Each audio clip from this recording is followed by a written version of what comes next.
sua Bíblia no livro de Gênesis, capítulo 1, versículo 26. É um texto que você conhece, amém? Eu creio que você conhece esse texto, mas eu vou dar aqui a prioridade da palavra. E eu gosto de ouvir esse mover das folhas, das páginas na igreja, né?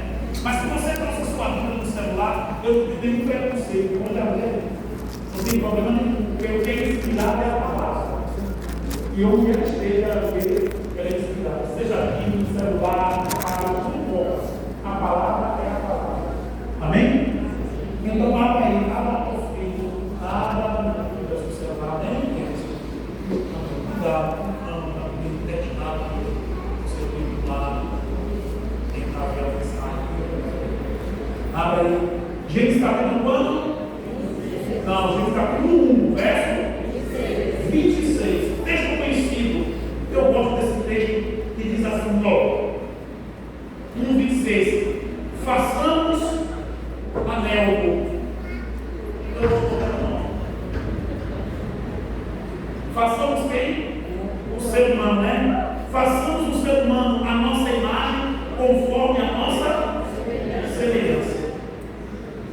Aqui é o Deus construindo algo. Façamos.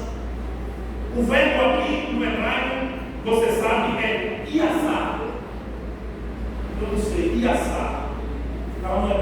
Para fazer o nome, Deus usou o verbo iassar. É por isso que eu passei mais tempo lá.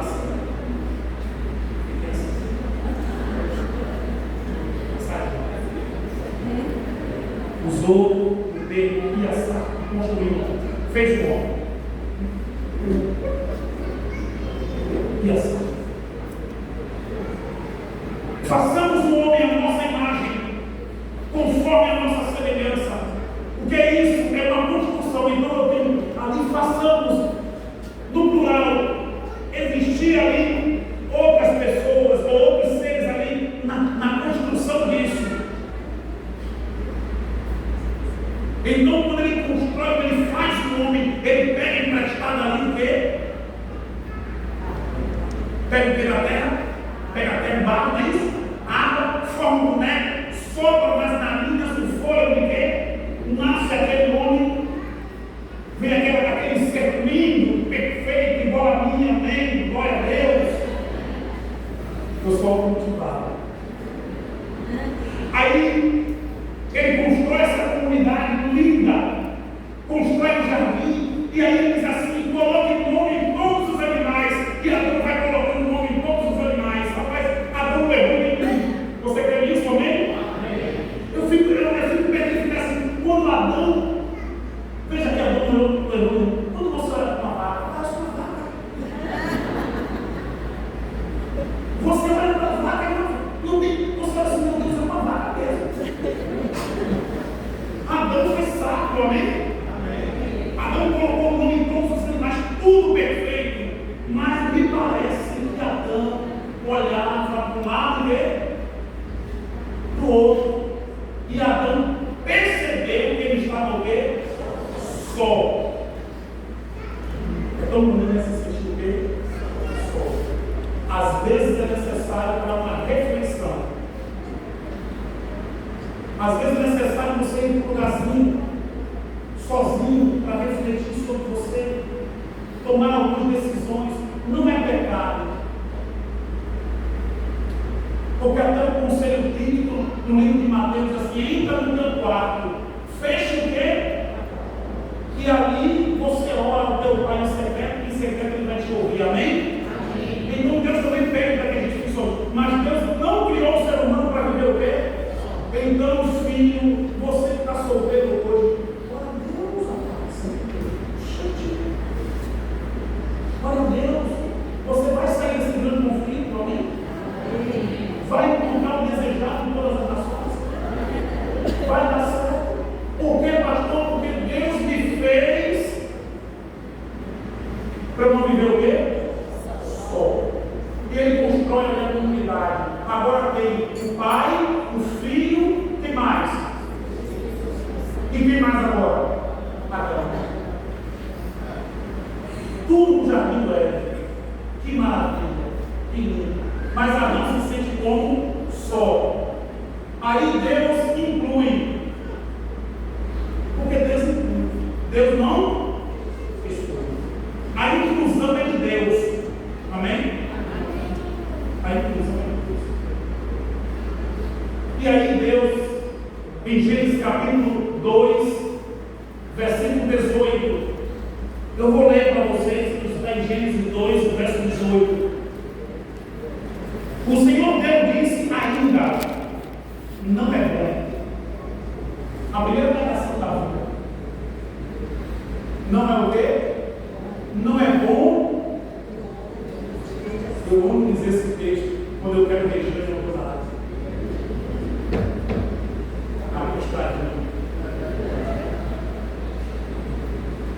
Diz assim, Regiane, não é bom que Anel esteja só. As coisas assim, né? Diga para o seu esposo também, quando ele quiser ir sozinho fazer uma coisa, olha, deixa eu ler um texto para você, Gênesis 2, versos quando? Leia para ele, antes ele saísse, ele, não é bom que Gustavo possível. Meu Gustavo, tu veio. Não é bom que Léo, você é casado, não é bom que você esteja só, eu vou com você. Sabe, não é bom que o homem esteja o quê? Só. Quem disse isso? Deus. Ele disse, não é bom, Adão, que você esteja só. Eu vou fazer algo extraordinário para você, Adão. E você sabe, interessante, que diz assim, ó, o texto diz assim, ó, peraí, vou ler para você. Adão, ó, diz assim, não é bom que o homem esteja o quê? Não é bom que o homem esteja só. Aí o texto de Gênesis, capítulo 2, verso 6, assim. Então o Senhor Deus formou o homem do pó da terra e lhe soltou nas narinas o fôlego do quê? É isso? E aí você sabe que o fogo aí, o verbo aí aparece. E quando ele diz assim, que ele vai fazer Eva, ele usa o verbo e assar. Que é modelar. Na hora de fazer o homem, assar. Na hora de fazer a mulher, e assar. Vou modelar algo para você. Modelar isso. Deus modelou, amém? Modelou. E quando Deus modelou que Adão, ele deu aquela anestesia, né? Anestesiou Adão, disse, não, olha para trás, não. Deus querido. E aí a pessoa o quê? Apaga, né? Adão apagou. Quando Adão desperta, ele abre os olhos, ele vê diante dele a coisa mais linda. Ele vê aquela mulher, diz os espíritos, não é? Diz que a mulher tinha, batia no ombro de Adão, uma cor de jambo, pele avermelhada, linda, tudo certinho, tudo no lugar, não tinha nada de silicone, nada disso, tudo perfeito. Adão olha para ela e diz, esse osso dos meus ossos, carne da minha carne, chamarás valor, porque no varão foi o quê? Formado. Ali, Adão olha para Eva, e ali é formado. Então Deus inclui Eva hoje na comunidade dele, sim ou não? Então a comunidade era formada por quem? Por quem? Diga comigo. O pai, quem mais? O filho, quem mais? Quem mais? E agora quem? Agora Eva. E Deus casa Adão e Eva, Gênesis 12, verso 24. Está escrito. E Deus realiza o casamento de Adão e Eva e entrega o jardim para ele. Tudo perfeito? Amém? Sim ou não? Sim. Comunidade perfeita? Sim ou não? Sim. Bem construída? Adão o quê? Feliz agora, porque agora ele tem a companheira, tem a costela, né? O bichinho ali, tem um negocinho dele, né? Coisinha ali, o bichinho modelado, para ver o quanto deve ter felicidade daquele homem. E a turma ali ficou. Tudo estava perfeito. Até aqui, ali, entrar o quê? O pecado ele destruidor. E o pecado ele entrou e destruiu a comunidade de Deus. O pecado entrou e trouxe a imperfeição. Foi o pecado que trouxe o divórcio. Foi o pecado que trouxe as condenas. Foi o pecado que trouxe o vício. O pecado entrou e destruiu a comunidade de Deus. Aqui surge a destruição da comunidade. Era para passar. E o pecado trouxe três coisas. Diga para mim, a primeira, a segunda, a terceira, essas três coisas. A independência, quando Adão comete o pecado, Adão vai lá e come o seu próprio corpo fora de quê? E Deus aparece com ele e fez essas coisas, as folhas de figueira são certas. Adão, não pense em você que você vai resolver o seu problema sozinho. O problema do pecado não é você que resolve, Adão. Quem resolve sou eu. Você acha que folhas de figueiras, Adão, vai cobrir a sua nudez? E quem disse a você, Adão, que você estava nu? Adão já cria a independência. Segundo, cria o quê? Adão sente o quê? Medo. Quando a gente está com uma coisa errada, a gente fica com medo. Primeiro é medo de ser descoberto. Sim ou não? É ou não é? Quem já namorou escondido, depois que já namorou, você é doido. Ficar só aqui. Pai da coisa para você. Temos medo de quê? De sermos o quê? Descobertos. Sim ou não? Por isso estamos fazendo algo errado. Adão assim que pega Adão. Adão não quer ser descoberto. Adão tem medo. Sente pavor. O pecado trouxe medo. O pecado trouxe independência. O pecado trouxe medo. E por fim o pecado trouxe o quê? Amor. Adão que era pio passou a ser rico. E foi feita a declaração para Adão. Você vai ver. Aliás, no original, a frase quer dizer assim: passará a morrer. Isso quer dizer que a partir daquele dia, a morte iria fazer parte da vida de quem? De Adão. Mas o pior está por vir. Capítulo 4 de livro de Gênesis chega num absurdo. É a destruição completa da comunidade. Então Deus constrói uma comunidade linda e maravilhosa, o pecado entra e destrói a comunidade. E o pecado vai ali no fundo do poço, lança a pessoa no fundo do poço. Gênesis capítulo 4, versículo 8. E diz assim, Gênesis 4, verso 8. Encontrou? Aí na Bíblia. Vamos lá? Caim disse a Abel, seu irmão: vamos aonde? Vamos ao campo. Caim armou uma cocola. Na Bahia chama assim. Quem é? Bahia é para não fica feliz. A Bahia é um país. Na Bahia diz assim: fulano armou uma cocola. Foi? Olha aqui, olha o que ele fez. Ele disse assim: Caim fez assim para Abel. Abel, vamos ali. Abel inocente. Onde? No campo. Quero conversar com você. Sabe? Que chega no campo, a Bíblia diz que chegou no campo, você sabe da história. Caim o quê? Ele mata o quê? Abel. Ele mata Abel. E quando Caim mata Abel, Deus entra em uma prestação de contas com Caim. Todas as vezes que Deus faz uma pergunta para você, todas as vezes que Deus faz uma pergunta, é porque Ele está chamando você para um arrependimento, para um reconhecimento de quem você é, do seu estado. Deus não tem parte com condenação, Deus tem parte com salvação. Não é Deus que condena, Deus entra para salvar. Deus coloca dentro de ti. Quem disse que você está errado?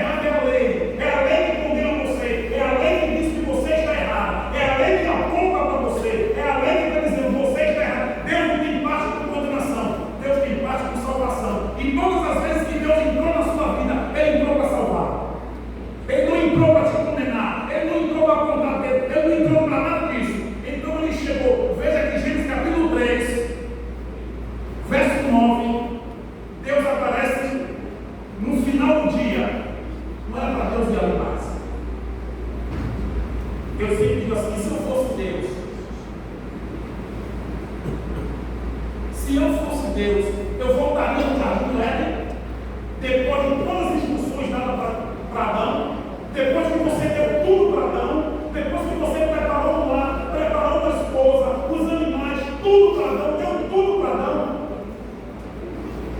E Adão preferiu dar ouvidos à serpente, preferiu ouvir a voz da serpente. Eu disse a ele que ele não comesse, mas ele comeu. Você voltaria lá? Então Deus aparece na viração do dia. E Deus faz uma pergunta. Uma das perguntas mais interessantes da Bíblia. Deus perguntou para Adão: Adão, onde você está, Adão?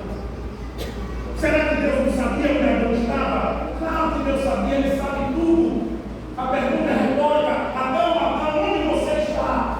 Deus sabia que ele estava, mas por que Deus queria com Adão, gente? É o mesmo que Deus quer com você, é o mesmo que Deus quer comigo. Ele quer que você primeiro, para que haja mudança na vida, tem que haver reconhecimento de queda. Para que haja uma mudança na sua vida, você primeiro precisa reconhecer que você está errado. E se você não conhece que você está errado, não reconhece que você está errado, então o orgulho toma conta de você, fecha a sua mente e o que é pequeno se torna grande. Agora você não reconhece, você acha que você pode tudo, você acha que é você, que tudo gira em torno de você e que você não está errado. Então Deus chegou no jardim, Deus já sabia o que tinha acontecido, a tragédia tinha acontecido. Então Deus entrou no jardim, determinar aquele pastor a condenar Adão, não, Adão já sabia da sua condenação. Então por que Deus aparece ali da mesma forma que ele apareceu na sua vida? Do mesmo jeito que ele entrou na sua vida, do mesmo jeito que ele entrou no seu casamento, do mesmo jeito que ele entrou na sua vida, assim como ele entrou na vida de Adão, ele entrou na sua, ele entrou na vida de Adão naquele dia no jardim para resgatar Adão, ele entra na tua vida para resgatar você, porque Deus não tem parte de condenação, Deus quer salvar você. Então ele entra no jardim do Éden e faz aquela pergunta para Adão: Adão, onde você está? Ele só queria que Adão dissesse assim: eu estou aqui, eu pequei, eu sou pecador, eu não deveria ter feito, Senhor, mas eu fiz, me perdoe. Ele disse: Adão, onde você está? Adão estava atrás das árvores. Sai daí, Adão. Adão, sai daí, porque eu não me fiz para você estar aí. Eu não fiz você para ficar andando atrás das coisas. Eu não fiz você para ficar escondido, Adão. Sai daí, Adão. Sai daí, porque eu vim aqui estrear a mão para você. Eu vim aqui salvar você. Deus salvou. Deus apresentou. A comunidade foi destruída. Depois ele chegou para Abel, fez a mesma pergunta, fez a Adão, fez a Abel, não disse: cadê o teu irmão? Onde está o teu irmão? Caiu, onde está o teu irmão? Caim disse assim: porventura eu sou pecador do meu irmão? Depois o que você é? Você tem responsabilidade sobre ele. Você tem que tomar conta dele. Essa pessoa que está ao teu lado precisa de você, precisa de suas orações, precisa do seu abraço, precisa do seu toque, precisa do seu telefonema de vez em quando, precisa que você pegue um sol quente e vá até a tragédia e pergunte assim: sentir sua falta, por que você não apareceu? Onde você estava? Eu estou preocupado com você. Mas Caim não fez isso com o seu irmão? Caim deu uma palavra dele. Caim viu seu irmão agonizar no chão, o sangue escorrer, e ele lançar um pedaço de pau ali. Quantas vezes a gente dá uma paulada no outro também, como Caim fez? Quantas vezes a gente puxa o tapete do outro, quantas vezes a gente massacra? Meu amigo, Deus faz a pergunta para Caim, dizendo assim: onde está Abel, meu irmão?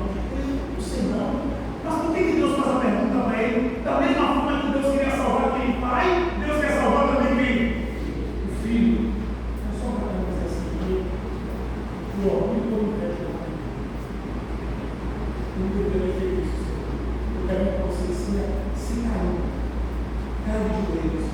Deus salva Caim.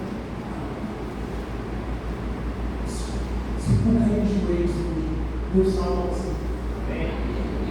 Não importa o que você fez. Deus liberta você. Deus liberta você. Deus salva você. Ele fez a pergunta: por que você fez isso? Deus queria salvar a carne. Eu não queria. Aí eu vou terminando com Jesus. Deus construiu a comunidade de meio. Deixa eu terminar. 12 mil anos depois.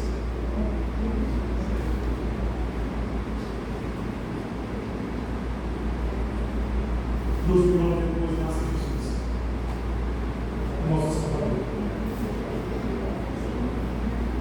Na Bíblia traz uma história maravilhosa, que é a reconstrução da comunidade. Para que Jesus veio? Não só para salvar o mundo,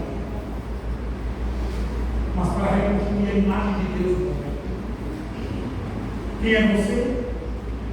Você é a imagem e semelhança de quem? Você é a imagem e semelhança de Deus. Agora que Deus constrói a comunidade dele, o inimigo vem destrói a comunidade dele. 12 mil anos depois vem Jesus para reconstruir esta comunidade, refazer esta comunidade, juntar os carros desta comunidade, refazer de novo e mostrar para a humanidade que o ser humano é possível amar, é possível se entregar.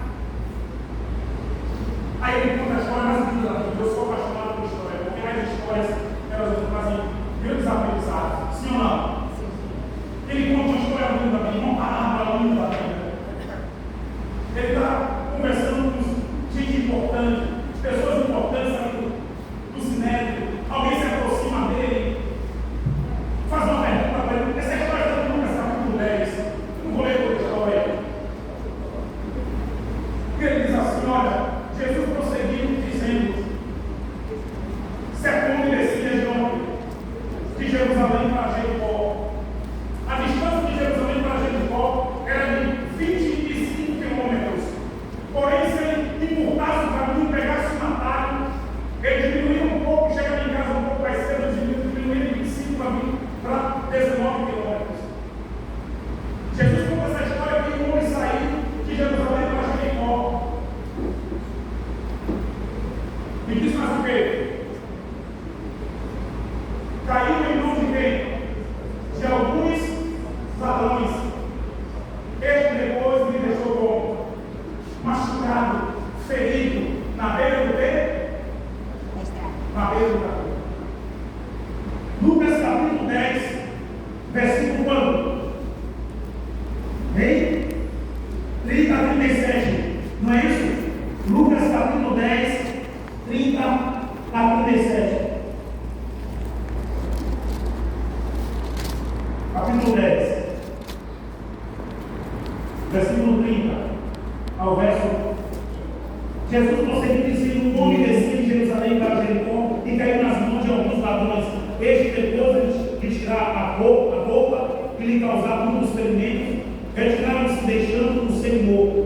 Por casualidade, um sacerdote estava descendo por aquele mesmo caminho e, vindo aquele homem, passou do lado. De igual modo, um levita descia por aquele lugar e, vindo, passou do lado também. Certo samaritano que descia o seu caminho passou perto do homem e, vindo, compadeceu-se dele e, aproximando-se, fez curativos nos ferimentos dele, aplicando-lhe óleo e vinho. Depois colocou aquele homem sobre o seu próprio animal, levou para a hospedaria, tratou dele. No dia seguinte, se separou 2 denários, dizendo: cuide deste homem, e se você gastar alguma coisa a mais, quando eu voltar, eu vou lhe devolver. Quatro personagens aparecem: a vítima, o sacerdote, o levita e quem mais? O pastor. Por que o levita e o sacerdote passou por aquele caminho? Você sabe por quê? Porque o túmulo dele já havia acabado. Ele era o sacerdote em Jerusalém. E a maioria dos sacerdotes moravam em Jericó. E Jericó ficava um pouco distante. Então eles tinham que descer ali com pressa, sabe? O sacerdote com pressa toma outro caminho, toma um atalho. Ele tinha que passar pelaquela rua, pelaquela avenida perigosa. Só que quando ele passa, ele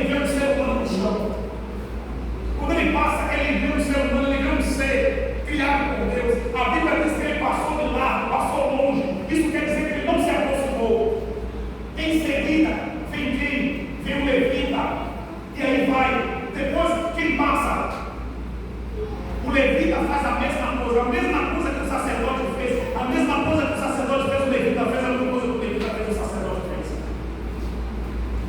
Agora vem o samaritano.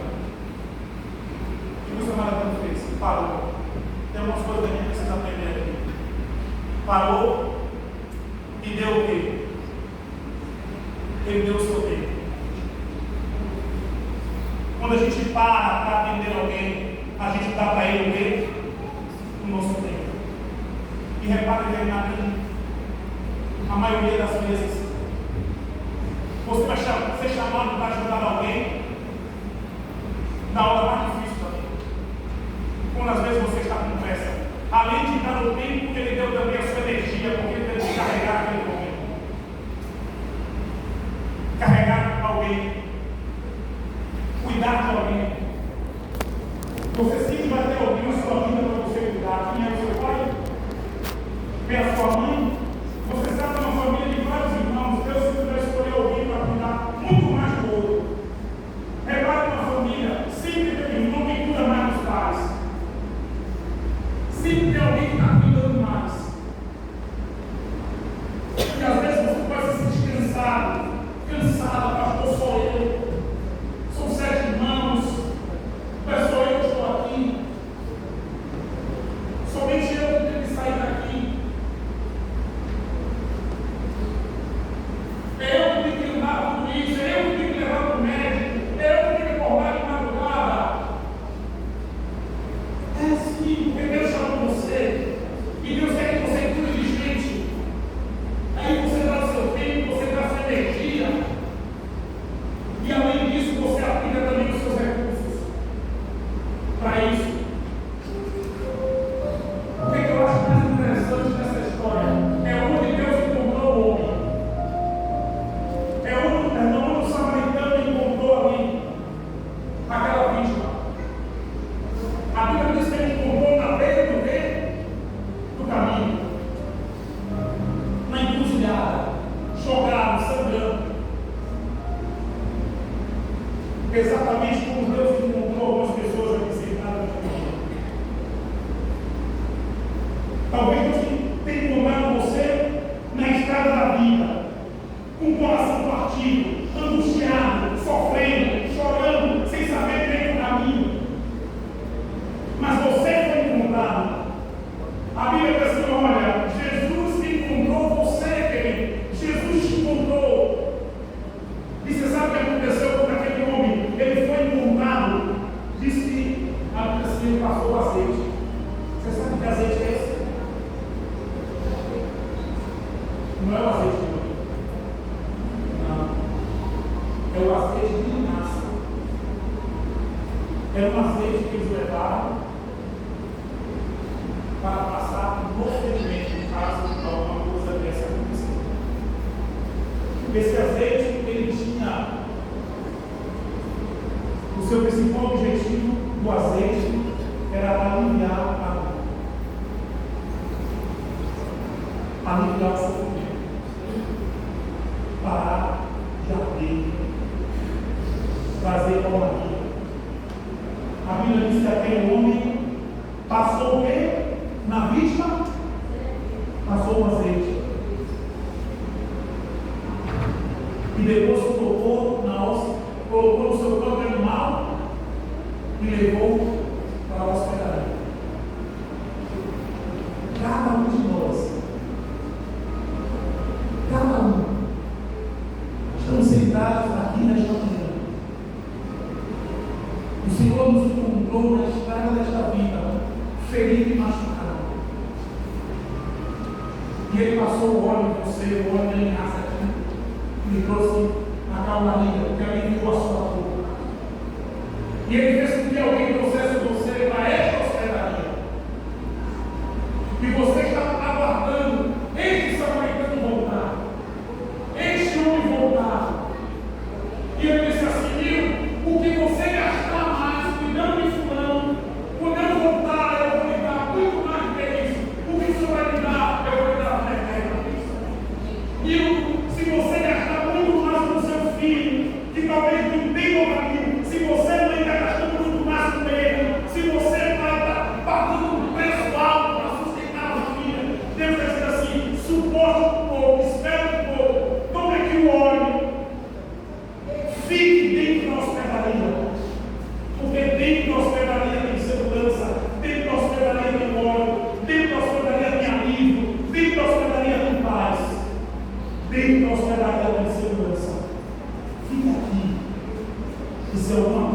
você gastando o quê? Mas, quando eu voltar, eu vou ligar com Deus. Por toda a vida, tem alguém que você precisa cuidar? Tem alguém aqui nesta manhã que gostaria de ser cuidado? Nós vamos batizar hoje a Cássia. Cássia veio para esta hospedagem. Jesus encontrou Cássia. O óleo foi passado nela. Suas dores foram aliviadas e não tiradas. E o Senhor falou assim: a Cássia está dentro dessa hospedagem, ele diz assim: cuide dela. Tem alguém aqui nesta manhã que gostaria de cuidar da Cássia? Amém? Alguém nesta manhã que precisa ser cuidado? Tem? Alguém? Tem alguém que, eu quero ver sua mão, tem alguém que precisa ser cuidado? Tem, né?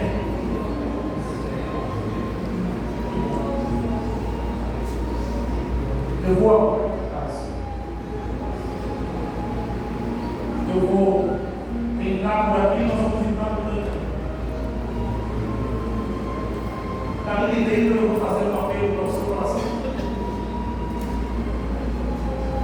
Para que esse Deus maravilhoso possa passar em você esse homem, para cuidar de você, para que esse azeite, nesta manhã, Deus Jesus encontrou você. Amém. Sinta-se encontrado com Jesus nesta manhã. Feliz, machucado. Ele passa a glória do Senhor, o ouro das pessoas, e derrama sobre você o Espírito Santo, para que você seja cuidado. Eu vou convidar aqui, o nosso amigo vai cantar, enquanto nós vamos entrar no canto.